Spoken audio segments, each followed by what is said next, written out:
Hey everyone, my name is Clyde and this is Play by Play. Today we are in the premium Soviet Tier 6 cruiser Makarov. Yes, I bought some Christmas boxes. And yes, like many of you, I got a Makarov. As you may know, the Mac was a real ship. Originally built for the Kriegsmarine as the Nürnberg, it was awarded to the Soviets as war reparations following World War II.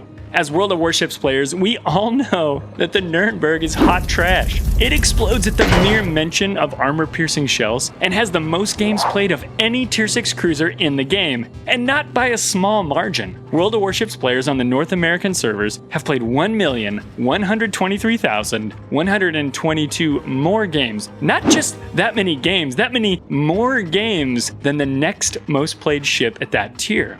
Now, I don't have any evidence of what I'm about to say, but I don't think we played 1,000,000 games more in the Nürnberg than the next boat, because we like playing the Nürnberg that much more. I think it's because the Nürnberg is hard to play well, and therefore average players perform very poorly in it and earn fewer experience points per match. This means that it requires more battles for the average player to power through the Nürnberg to get to the York than it would for that same player to play through the Leander to get to the Fiji, for example. Now, of course, that's just Clyde's theory, so don't take that as gospel. So if the Makarov is really just a repainted Nürnberg, that's pretty lame, right? I mean, that would mean that Wargaming took a very bad tech tree boat and made it a premium for literally nobody.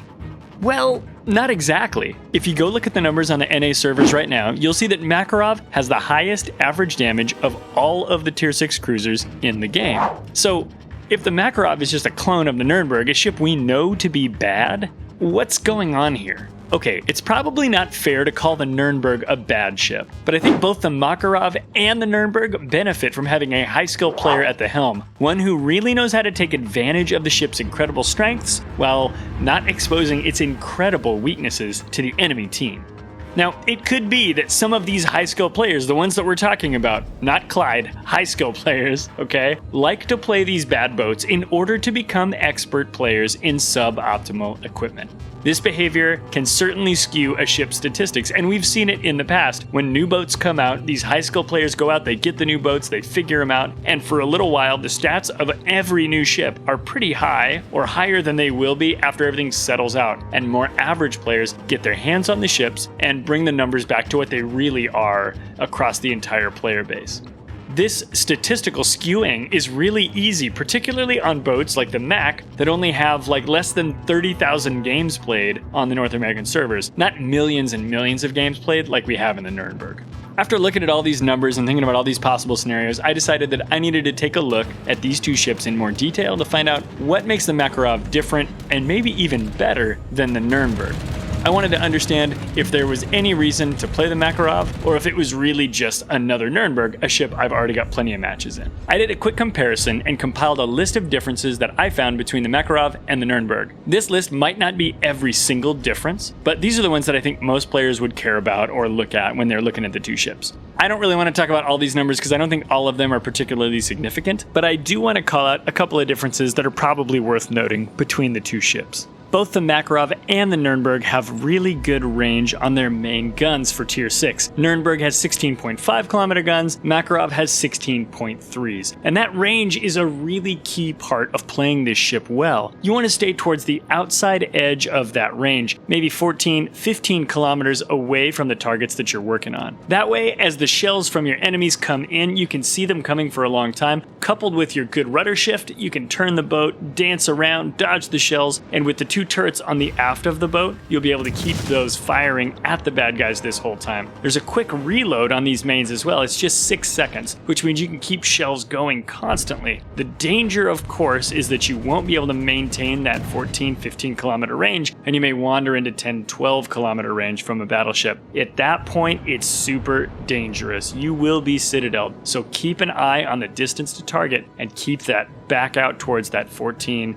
15 kilometer recommendation. mention. This next one is the most significant difference between the Makarov and the Nuremberg. The continuous AA damage on the Mac is 188 hit points versus just 106 on the Nuremberg. Everything else about the AA is more or less the same. There's some different models of guns and things in use, the ranges are the same, etc. There's just more damage coming out of the Mac. And at tier 6, with the current meta, that is a huge deal. There are always tons of aircraft carriers in tier 6 battles. So whether they're tier 4, tier 6, or tier 8 carriers doesn't really matter. The fact of the matter is, when you load up in a tier 6 cruiser, you're very likely going to see airplanes in your battle. So if you want to fend off those kinds of attacks, you're much better off in the Makarov than you are in the Nuremberg. Detectability range, this one isn't really a big difference, but I found it interesting that the Makarov is 0.2 kilometers harder to see at sea. While this number is effectively the same on both ships, I think it's one that players are interested in, so I included it here for completeness. Interestingly, there is no catapult-launched fighter on the Makarov. The Nuremberg does have one, which helps to make up for a little bit of the continuous AA damage that it doesn't have. However, rather than having a consumable that I can launch when it's ready and only last for a limited time, I would much rather say, no thanks, I don't need a fighter, I'll just take constantly better AA damage. So Makarov takes the cake there. The last thing that I want to mention is the acoustics module, which you can mount optionally on either the Nuremberg or the Makarov, is a little bit better on the Nuremberg. The Germans have better acoustics in World of Warships, and that is also reflected here. So the Nuremberg has an extended range on torpedo and ship detection, and the Makarov has a reduced range compared to the Nuremberg.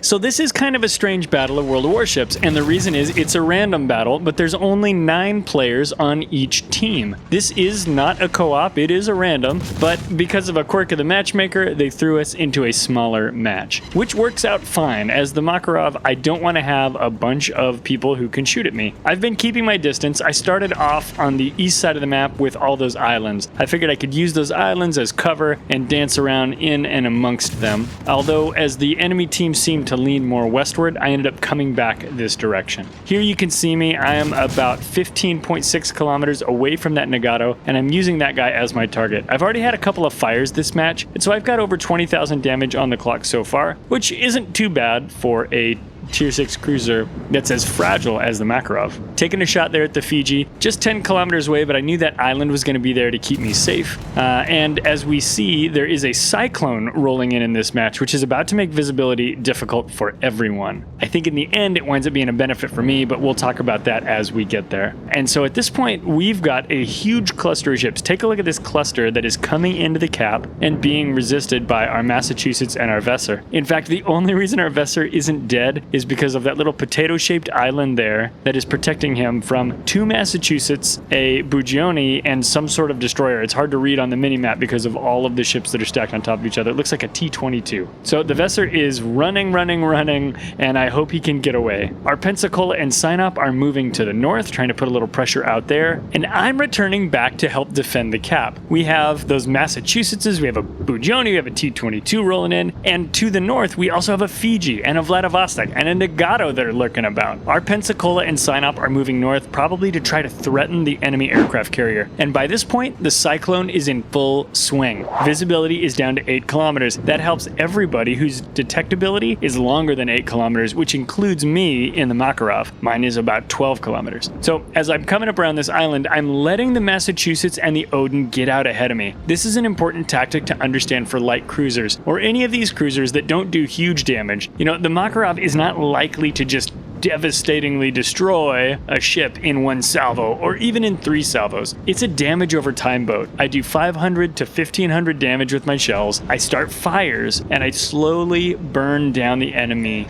over time. Damage over time. That's the concept. Because that's what I do, I need to live for a long time in order to make this happen. If I get blapped by a battleship and die immediately, then I am not doing the right things, and therefore I will not get as much damage. I will not help my team as much as I could. So it's important for ships like this, and it sounds kind of counterintuitive. In order to help my team, I have to let them tank the damage. When I'm in the Makarov, when I'm in a Nuremberg, even at tier 10, when I'm in a Zao, I want to be the second second most interesting target to the enemy. I want them to have somebody else that they'd rather shoot while I sit there and I pick away at them slowly. And what I'm doing is I'm taking damage off this Vladivostok. I'm taking damage off that Massachusetts. Whoever it is that I'm shooting at, one piece at a time. And my plan, my goal here is to chip away at their hit points while they don't really realize that I'm over time making a significant impact.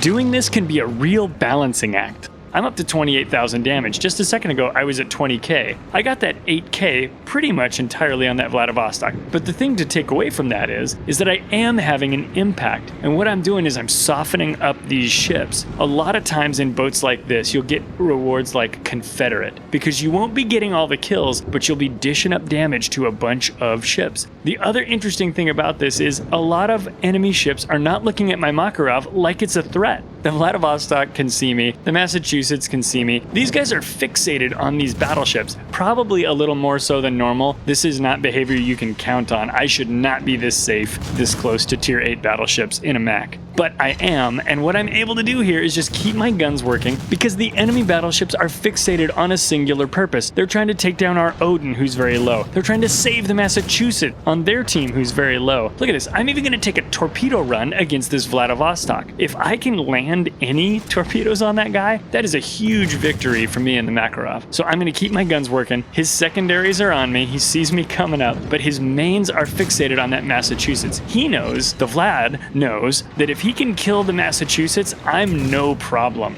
I'm small potatoes. The Makarov is one salvo from death at any point. I missed completely with my torpedoes, and right now my mind is racing. I'm trying to decide if it's okay to shoot these torps. I did a lot of mental math judging whether or not I felt like the Mass was going to be behind the Vladivostok. What if he kills the Vladivostok? Am I going to torpedo my own Massachusetts? That would be hugely problematic right now. It's hugely problematic at any time whenever you land a friendly torp on a friendly ship, but I really didn't want to do it in this battle because I thought there was a chance we could win as long as I didn't torpedo a friendly battleship.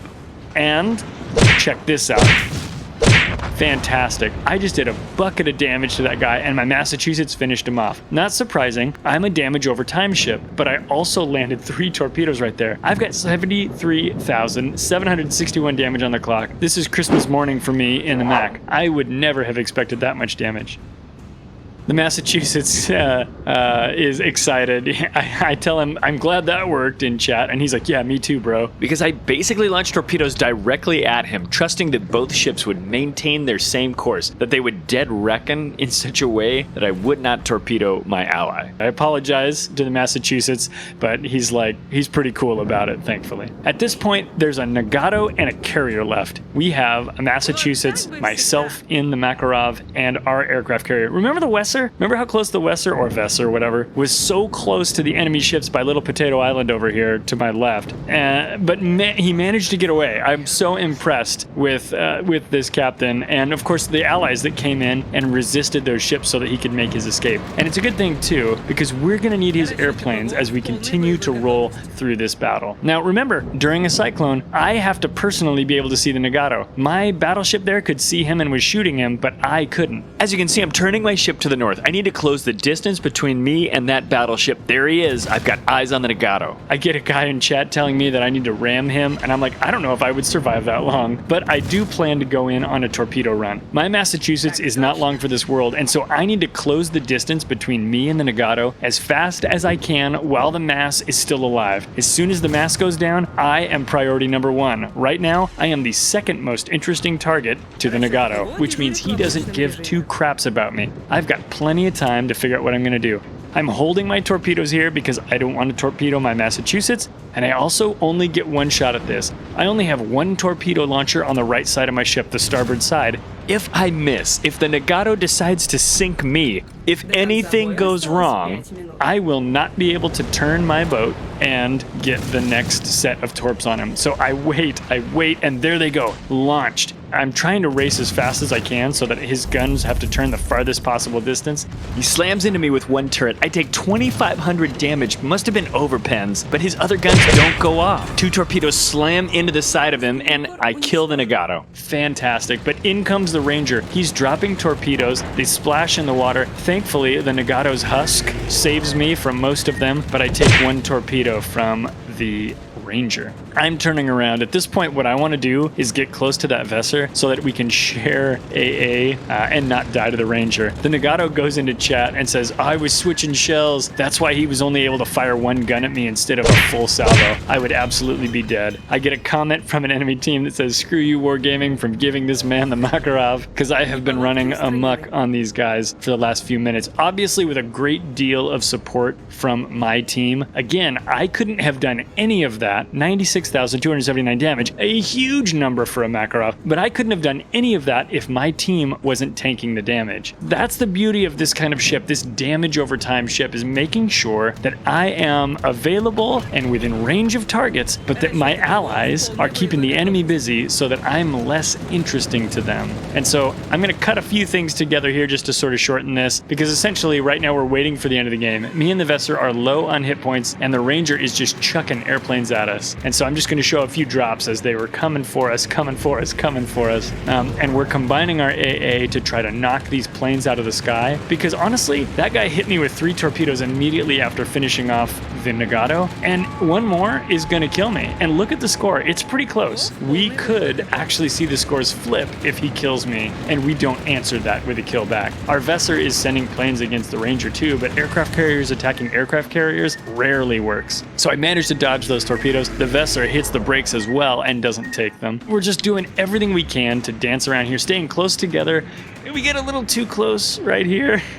I don't know what I was thinking here. I was trying to let him go by, but then I stopped too hard. And then we bump into each other. So we got these 2 ships, both German, one running a Soviet flag, bumped into each other. Here comes the Ranger with rocket planes. And like, what if he hits us both? We could both die and he could win with a full kill on the enemy. We get our AA going. I get my anti-aircraft guns rolling, and we shoot him down with just 28 seconds left to go. This turns into a victory for Team Green.